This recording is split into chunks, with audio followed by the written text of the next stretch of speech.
Want to amplify your favorite TikToks and share them with your followers?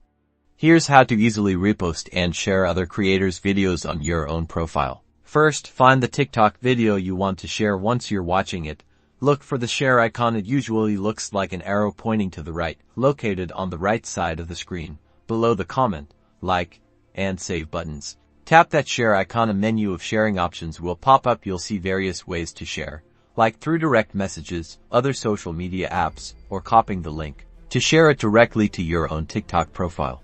Look for an option that says repost or sometimes add to profile or simply a TikTok icon with a plus sign. Keep in mind that the exact phrasing or placement of this option might vary slightly depending on the latest TikTok app updates.